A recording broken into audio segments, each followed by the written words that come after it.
and on Wednesday this week.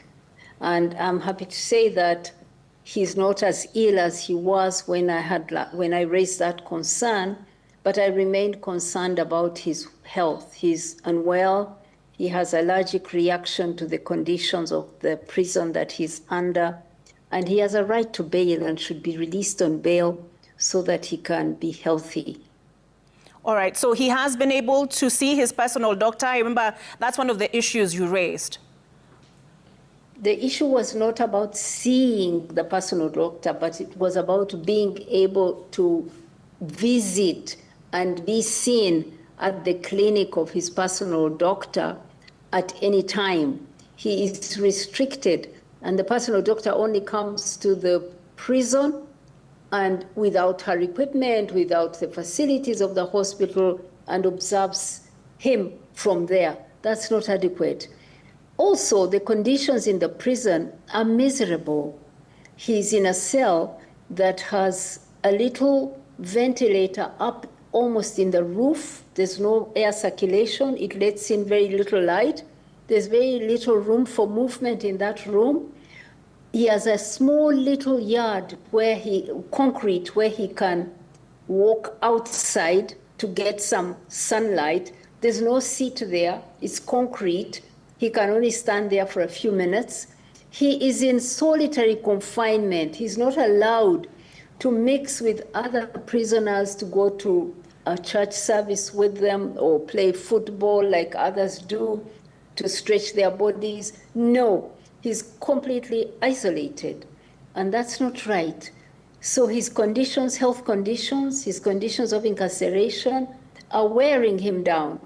He has a right to bail. He has applied 4 times and it's been denied for no reasons whatsoever. Other prisoners get bail. He has been denied bail. We demand that he is given bail. He's not a flight risk, so he can come home and be nursed by his family and live in healthy conditions. Speaking of bail, as I understand it, Uganda law requires that if you've not been tried within 180 days, you're entitled to mandatory bail. What justification have the courts given?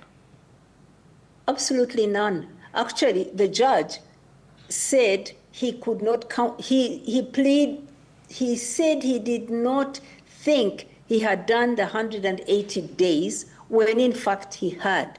He pretended not to see the full record of when he was first kidnapped, when he was first jailed, and count up to the day the application was made. He failed his arithmetic, and he said, I counted few days.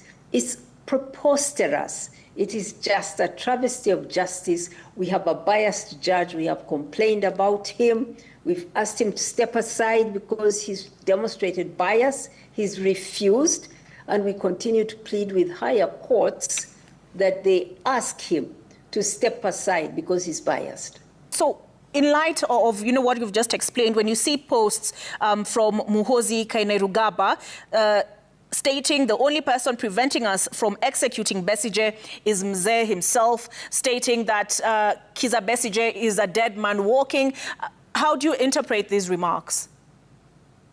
This strikes fear in us, his family. We live in fear that General Muhoozi, the army commander, or any of his soldiers will kill him. It worries us.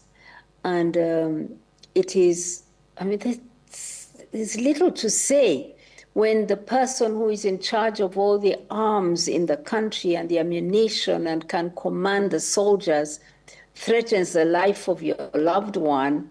You take it seriously, and we pray about it, but that's the Uganda we are in. We are now a naked dictatorship where the president and his son, our lives are in their hands. They can take your life, they can arrest you, they can throw you in jail, they can disappear you. Our rights have been trampled upon, and this is the country we are living in now. But we continue to resist. We continue to resist and resist peacefully. And but let me tell you, it's scary. It's scary what that General Muhoozi has repeated about my husband makes us worried. So is he, as I understand it, he's being held at the Luzira prison. You know, from what you've seen, is he under civilian custody as the prison warder's custody, or is he under military custody?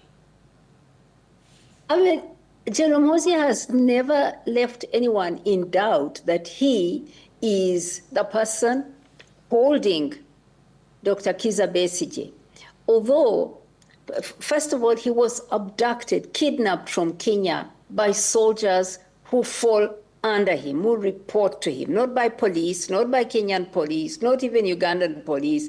He was kidnapped by army men under General Muhoozi, thrown in a military jail, brought before a military court. We fought that, and he ended up now in the civilian court. But in the prison, civilian prison where he is, there is no question about it that he is continuously surveilled, surrounded, guarded by the soldiers of General Muhoozi. When he went to the clinic, when the only time they allowed him to visit his doctor's clinic, I went there to see him, and there was a military intelligence person who reports to General Muhoozi right there at the clinic watching him. When I went to her to ask her to identify herself to me, to be honest, she ran, she fled. I took a picture of her back running.